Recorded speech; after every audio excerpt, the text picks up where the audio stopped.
तो कैसे हो सब लोग? पढ़ाई अच्छी से चल रही है ना? इन्हीं के बीच में गैप हुआ मेरा वीडियो अपलोड करना एंड बाकी सारी चीजें जो क्रिएट हो रही थी बीच में, तो उसकी वजह से तुम पढ़ाई करना छोड़ दी। रिवीजन चल रहा होगा, ठीक है। सबसे पहले तो तुम सबका थैंक यू, बहुत ज्यादा धन्यवाद तुम लोगों का। आज हम 100 सब्सक्राइबर प्लस कर चुके हैं एंड बहुत जल्दी ये आंकड़ा लाखों लाखों में छूने वाला है। बहुत जल्दी हम इसको क्रिएट करेंगे, एक कम्युनिटी क्रिएट करेंगे हम, जिसमें सारे पढ़ने वाले बच्चे ऐड हो, सिर्फ पढ़ने वाले बच्चे ऐड हो, कि ताकि एक जो इन्वायरमेंट हम क्रिएट करना चाहते हैं स्टडी को लेकर, वो अच्छे से क्रिएट हो सके, ठीक है। तो सबसे पहले थैंक यू एंड आज हम जो पढ़ने वाले हैं ये द हिंदू का करंट अफेयर है। हालांकि तुम लोग को लाइव पे पहले क्रिएट करते थे हम, तो अभी लाइव क्रिएट जो कम्युनिकेट होता है ना यूट्यूब से, वो कर नहीं पा रहा लाइव, तो अभी हम कर नहीं पाएंगे, मे बी नेटवर्क प्रॉब्लम हो सकता है, तो उसकी वजह से नहीं हो पा रहा है। सो अभी वीडियो अपलोड किया जा रहा है, तो तुम अभी जो वीडियो देखोगे ना, अभी जस्ट वीडियो बना के जस्ट अपलोड किया ही जा रहा है, ठीक है। चलो फिर क्लास को शुरू करते हैं एंड बहुत अच्छे से समझेंगे आज का जो द हिंदू का करंट अफेयर, क्या क्या इंपॉर्टेंट पॉइंट इसमें मिला है। तो इसमें हमें 5 पॉइंट जो मिला था ना, ये द हिंदू का आज का जो आप पूरा पूरा न्यूज़पेपर पढ़ोगे, उसमें 5 पॉइंट हमारे लिए इंपॉर्टेंट था। पहला पॉइंट ये था भूगोल के बारे में था, बादल फटना। दूसरा फास्टर कोर्ट पॉलिटी से लेके एंड इंटरनेशनल रिलेशन से लेके शांति पहल अभी इंडिया का जो है, उसके बारे में जानेंगे हम थोड़ा सा। And fourth science and technology से था डीपीआई के रूप में एआई के बारे में थोड़ा सा हम समझेंगे। एंड उसके बाद आएगा हमारा लास्ट नॉट लिस्ट एनवायरमेंट का, ठीक है। अब इसके बारे में हम जानेंगे पूरा का पूरा एक A to Z point by point सबको डिकोड करेंगे, अच्छे से जानने का प्रयास करेंगे हम, ठीक है। चलो तो फिर शुरू कर दें हम।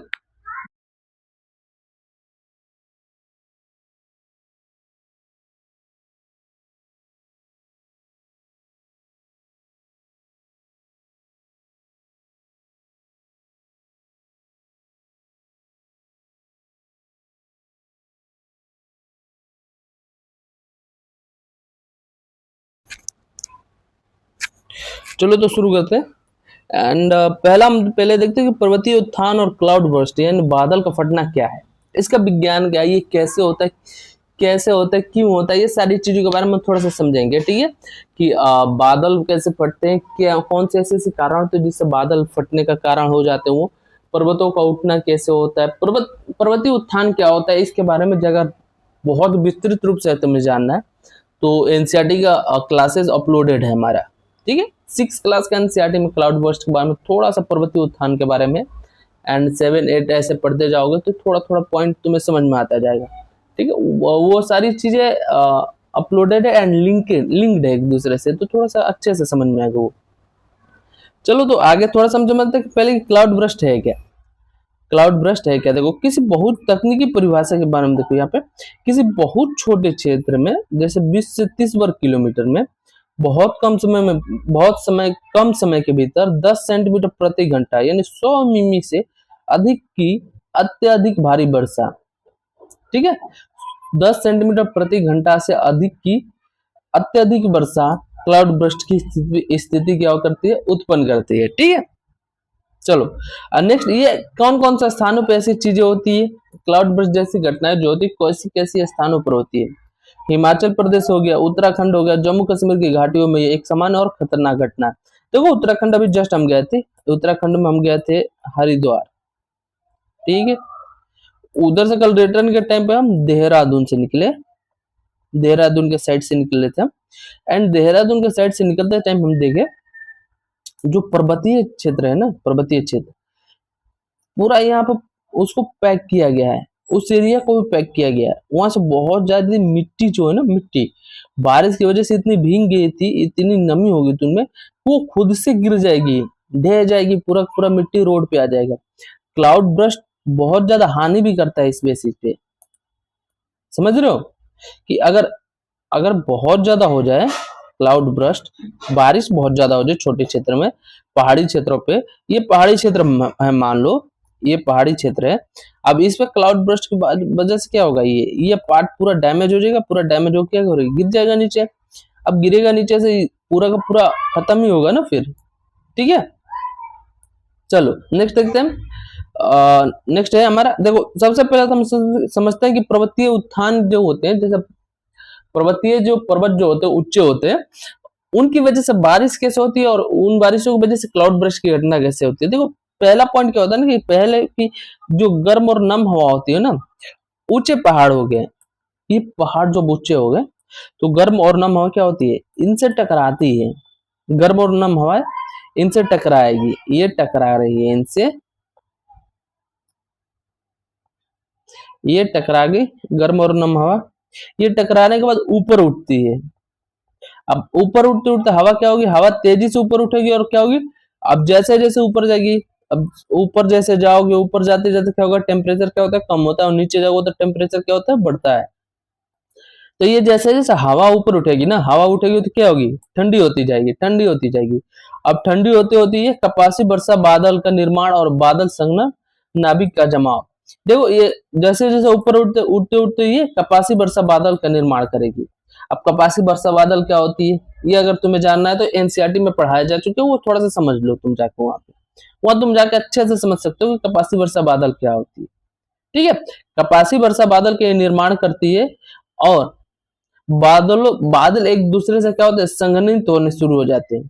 अब इससे क्या होगा, इससे क्या होगा, इससे होता है मजबूत अपवर्ड करंट, बारिश की बूंदों को नीचे गिरने से रोकते हैं, जिससे वो बड़ी और भारी होती जाती है। अपवर्ड करंट जो ये देखो इस साइड से ऊपर उठ रहा है ना दोनों, तुम इधर देखो, अगर तुम देख रहे हो तो ये ऊपर उठ रहा है, यहाँ से फिर ऊपर उठ रहा है। अब इसे अपवर्ड जो करंट होते हैं ना, ये अपवर्ड, ये पॉइंट जो दिख रहा है तुम्हें, रेड रेड जो लाइन दिख रहा है ना, ये क्या करते हैं ना, बारिश की बूंदों को नीचे गिरने से क्या करते हैं, रोकते हैं। जिससे ये क्या होगी, ये धीरे धीरे अब पानी रोकते जाएंगे, ये बारिश की बूंदे रोकते जाएगा तो ये धीरे धीरे क्या होगी, पहले तो बिंदु का आकार की रहेगी, फिर थोड़ा सा और पानी ऐड होगा और ऐड होगा तो ये क्या होगा, बड़ा होते जाएगा, धीरे धीरे क्या होगी, बड़ी होती जाएगी। और अचानक ऊर्जा का विमोचन, हवा का दबाव कम होते ही तीव्र बारिश हो जाती है। अब क्या होगा, जैसे जैसे भारी भारी होकर रुकते जाएगा, रुकते जाएगा, रुकते जाएगा, भारी होते जाएगी ये बारिश की बूंदे। अब ये क्या होगा, अचानक से थोड़ा सा एनर्जी का जो लॉस होगा, एनर्जी डाउन होगी, थोड़ा सा भी डाउन होगी, तो हवा का इतना दबाव होगा ना, हवा का जो दबाव है वो भी कम होगा। हवा का दबाव जैसे ही कम होगा तो क्या होगा, ये भारी बारिश की बूंदे जो अचानक से तीव्र रूप से नीचे गिरना शुरू होगी। अब तीव्र रूप से नीचे गिरे तो क्या होगा, तीव्र बारिश होगी फिर। अब इसी की वजह से क्या होगा, क्लाउड ब्रस्ट, इसी को हम बोलते हैं, इसी को हम क्या बोलते हैं, क्लाउड ब्रस्ट बोलते हैं, ठीक है। यहां तक समझ में है। चलो नेक्स्ट पॉइंट में थोड़ा सा इसके बारे में थोड़ा सा और समझेंगे। पहले प्राकृतिक घटना या मानव निर्मित आपदा इसको बोल सकते हैं। इसका देखो, इसका एक मूल कारण है खराब जल, पानी का निकास न होने से भूस्खलन होने लग जाता है, समझ रहे हो। जो पानी खराब होते हैं, खराब जल जो होता है, या पानी का निकास नहीं है, ऊपर जैसे पानी यहाँ पे पहाड़ के ऊपर या पर्वतों के ऊपर पानी यहाँ पे भरा पड़ा हुआ है, ये निकास नहीं हो रहा, ऊपर से नीचे नहीं आ रहा है। अब जब ये ऊपर से नीचे नहीं आएगा, ऊपर ही रहेगा, तो ये क्या होगा, धीरे धीरे धीरे धीरे अंदर अंदर खोखला करता जाएगा ना, अंदर पानी जाता जाएगा।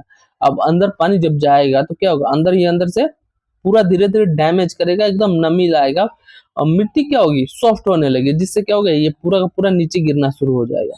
इससे क्या होगा, भूस्खलन होने लग जाएगा।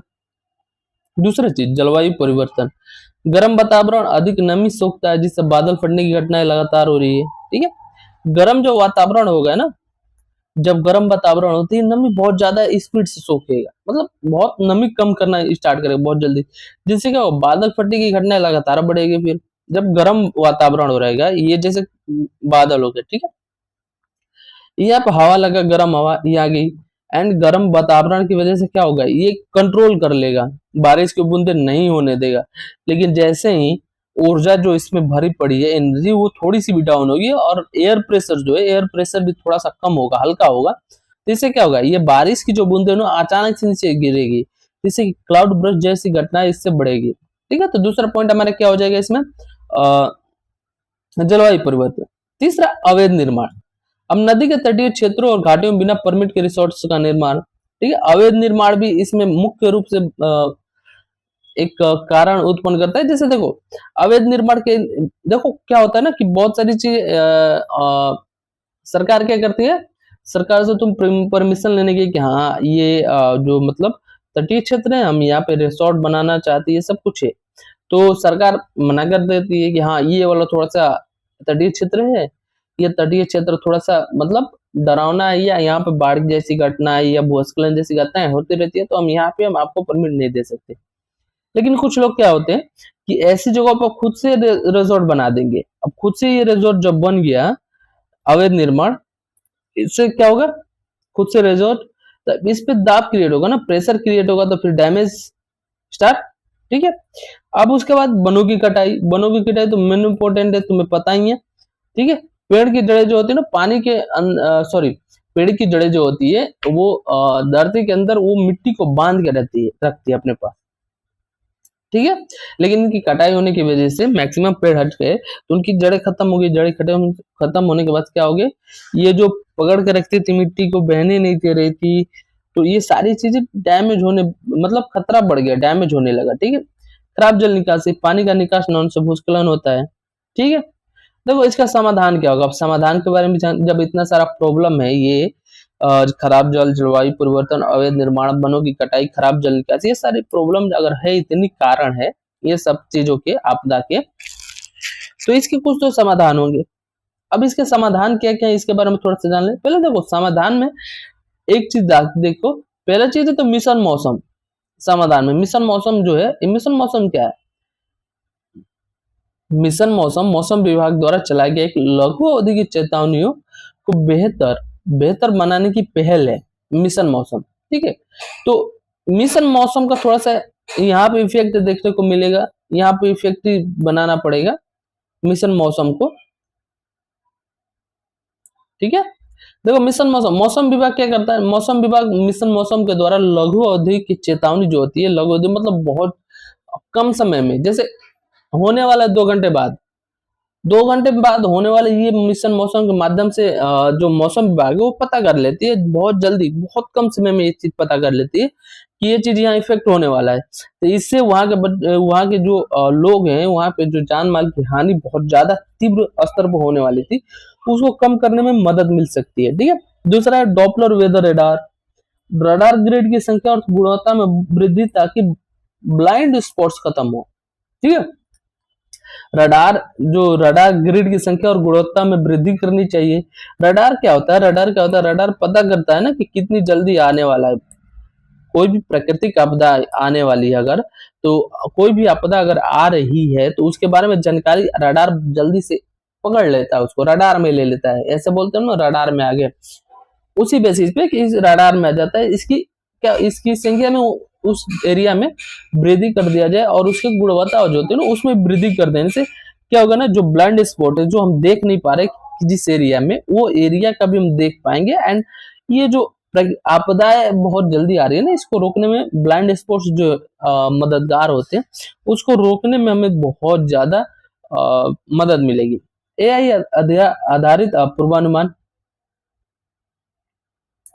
ठीक है, एआई आज के युग में मतलब आज के युग में अभी तक में एआई बहुत हेवी लेवल तक मतलब काम कर रहा है, हर एक चीज में आगे। तो इसके इसके यूज की मतलब एआई को भी इसमें लगा के, एआई से भी इसमें हेल्प लेके, इसके बारे में, इसके जैसे हाइपर लोकल मौसम का भविष्यवाणी के बारे में या पूर्व चेतावनी प्रणाली के बारे में इसको यूज किया जा सकता है कंप्यूटर लेवल पे, कंप्यूटर क्षमता का इसके साथ मर्ज करके उपयोग करके। ठीक है, दूसरा हमारा टॉपिक है राज्य व्यवस्था से।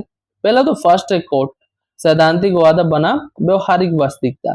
हम इसमें जानेंगे कि फास्ट ट्रैक जो अभी कोर्ट क्रिएट किया है सरकार ने, फास्ट ट्रैक कोर्ट पहले चीज तो इसमें पहली चीज सैद्धांतिक वादा, एक तरह से समझो कि प्रोमिस क्या है कि फास्ट ट्रैक कोर्ट बनाने के मतलब ही क्या है, क्यों बनाते हैं लोग। एंड दूसरा पॉइंट हम इसके बारे में ये भी समझेंगे व्यवहारिक रूप में से ये इम्प्लीमेंट हो पा रहा है कि नहीं हो पा रहा है। ठीक है, देखो पहला चीज फास्टिक कोड में जो सैद्धांतिक वादा के एक ऑप्शन के तौर पे देखो कि फास्टिक कोड में बोला जाता है कि यह त्वरित न्याय देता है।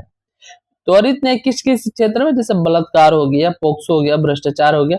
अभी फिलहाल में सरकार ने पेपर लीक जैसे गंभीर मामले को भी इसमें ऐड किया है। इसका त्वरित निपटारा किया जा सकता है फास्ट ट्रैक कोर्ट की मदद से। जबकि व्यवहारिक रूप से अगर देखा जाए तो इसमें क्षमता के अभाव है।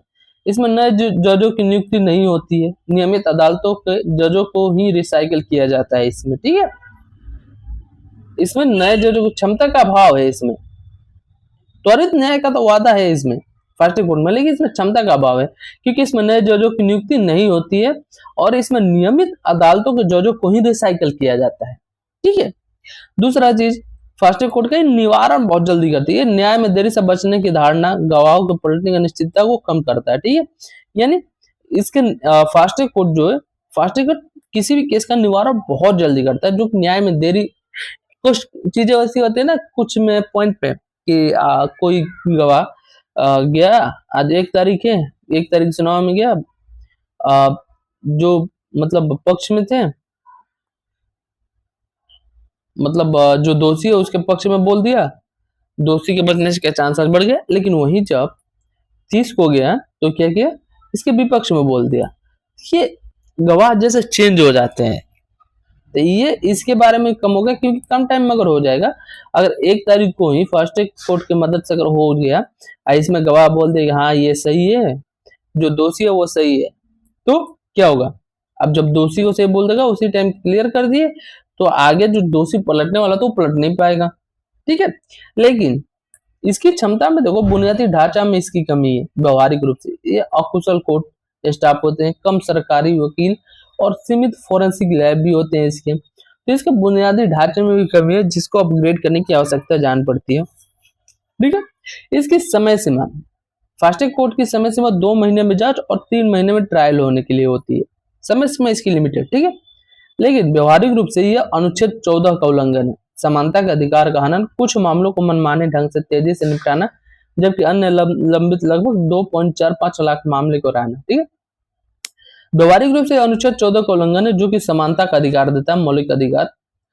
समानता का अधिकार के हनन होता है, क्यों? क्योंकि ये देखो, कुछ मामले को मनमाने ढंग से तेजी से निपटान, कुछ मामले जैसे क्या, बलात्कार, पोक्सो हो गया, भ्रष्टाचार हो गया, पेपर लीक हो गया, ऐसे मामलों को मनमानी ढंग से तेजी से निपटाता है। जबकि अन्य जो लंबे मामले हैं, लगभग 2.5 लाख मामले, उनको लंबित ही रहने देते हैं हम, ठीक है।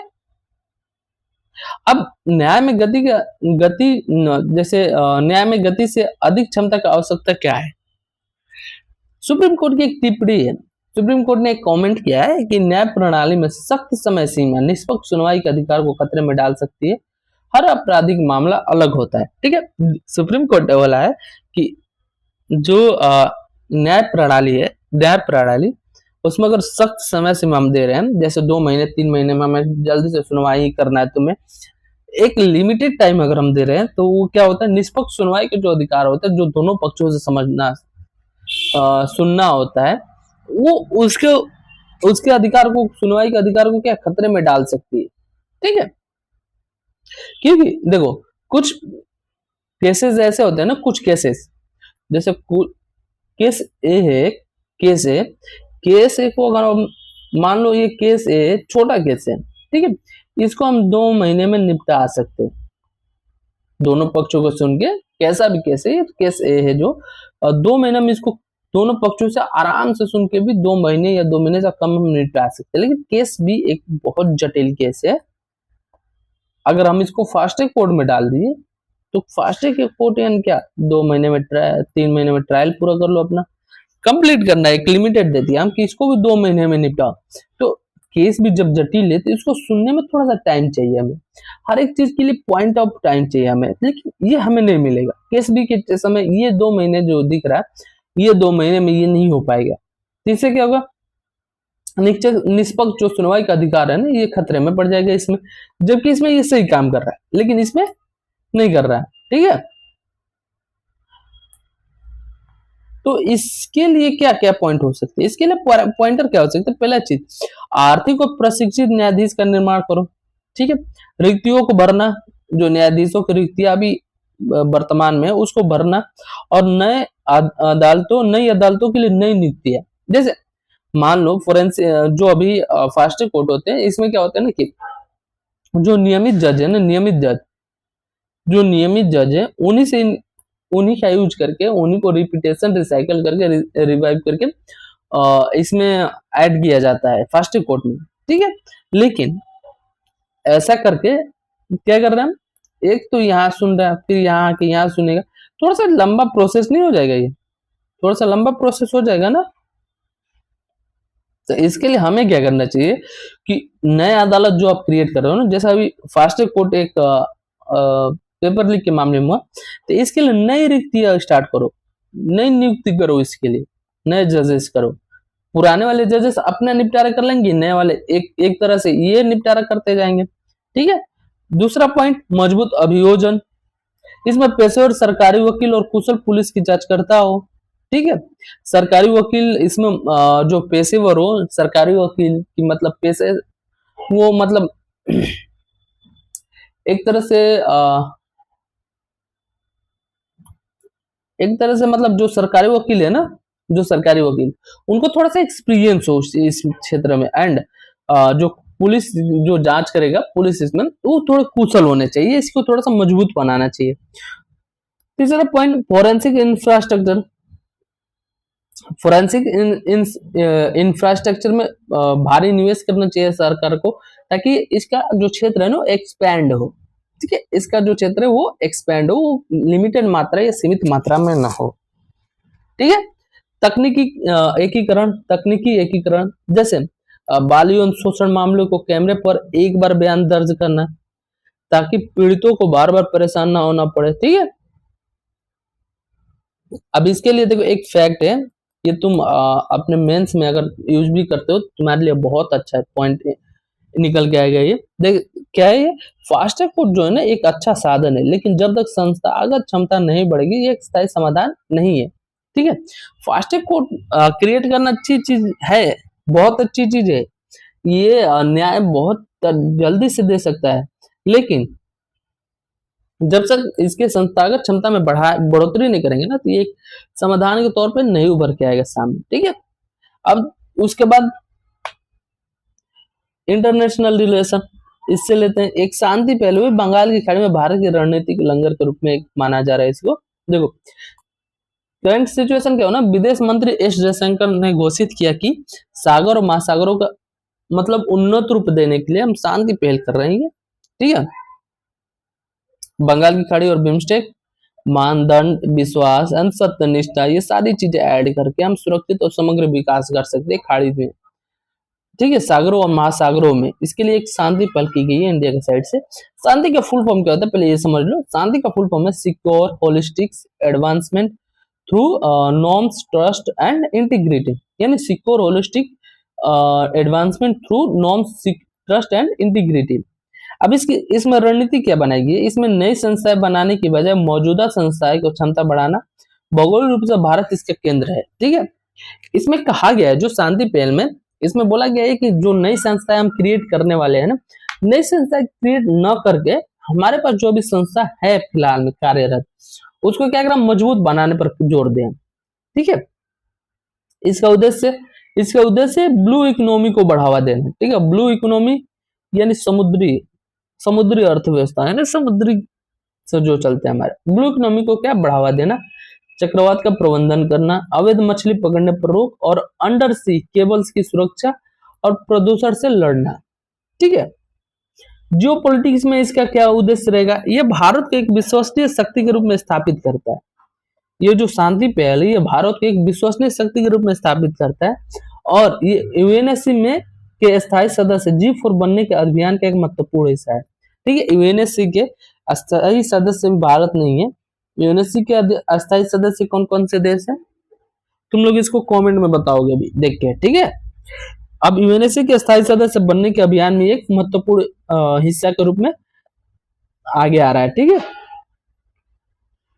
अब प्रौद्योगिकी और अर्थव्यवस्था के बारे में थोड़ा सा जान लें, टेक्नोलॉजी और इकोनॉमिक्स के बारे में। सॉरी, भारत का अगला डीपीआई यूपीआई से लेकर एआई तक। जिस प्रकार यूपीआई ने भुगतान को लोकतांत्रिक बनाया, भारत का अगला कदम एआई को सभी नागरिक और स्टार्टअप्स के लिए सुलभ, खुला और वहनीय बनाना है, ठीक है। अब ये कैसे होगा, पहचान परत, इसका आधार क्या होगा, पहचान परत। दूसरा डेटा और भुगतान परत, यूपीआई और डीपीए, इंटेलिजेंस प्लस कृत्रिम बुद्धिमत्ता एआई। अब ये कैसे, देखो यूपीआई मॉडल, पहले यूपीआई मॉडल क्या था, सरकार ने क्या किया था, बुनियादी ढांचे यानी रेल बनाया और निजी क्षेत्र ने उस पर नवाचार ट्रेन किया। ठीक है, एआई का लक्ष्य क्या है, विदेशी मॉडलों जैसे चैट जीपीटी हो गई, जेमिनाई हो गया, इस पर निर्भरता और उनकी मोनोपोली को खत्म करना एआई का लक्ष्य होगा, जो सरकार करना चाहेगी। कि ठीक है, उपयोग का क्षेत्र इसका शिक्षा में व्यक्तिगत ट्यूटर, ठीक है, स्वास्थ्य देखभाल में बेहतर निदान और 22 स्थानीय भाषाओं में नागरिकों को सेवाएं।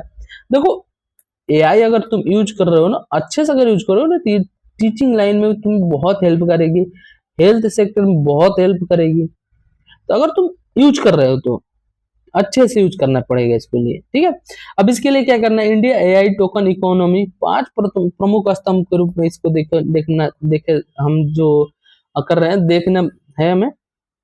देखो पहले चीज तो ये कंप्यूटिंग शक्ति इसके लिए चाहिए।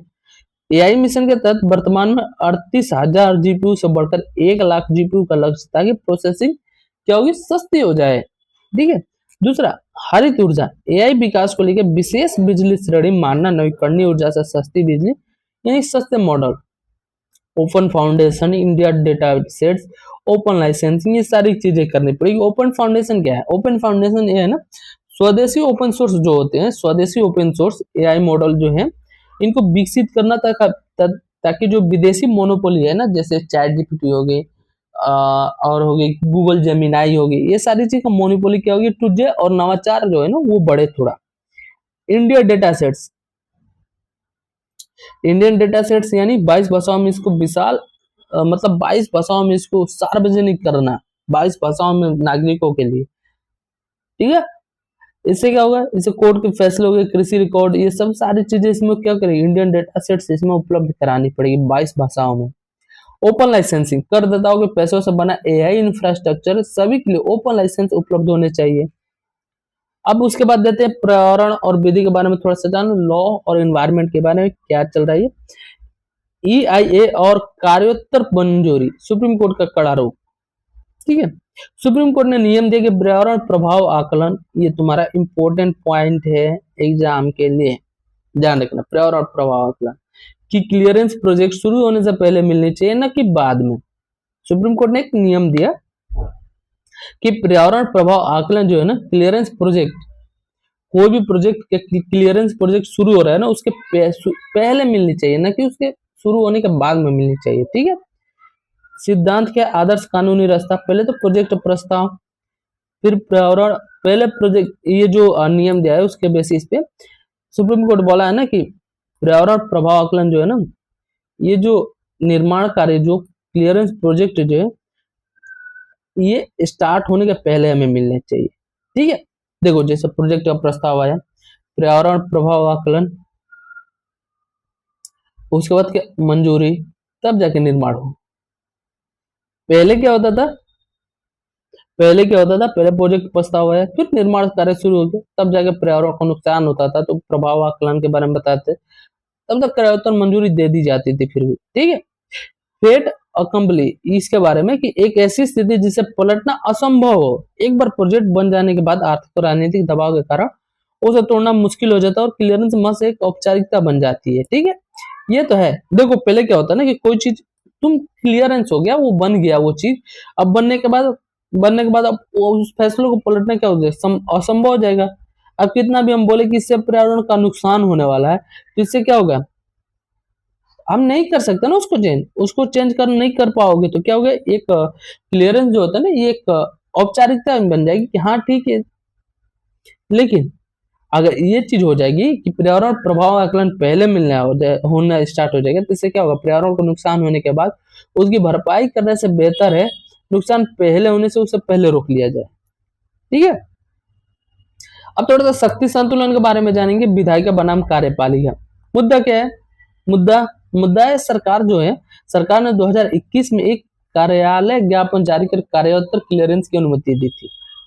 ठीक है, ईआईए अधिनियम संसद द्वारा पारित एक क्या है, वैधानिक कानून है। 2021 में कार्यालय ज्ञापन प्रशासनिक आदेश से दिया गया था इसको।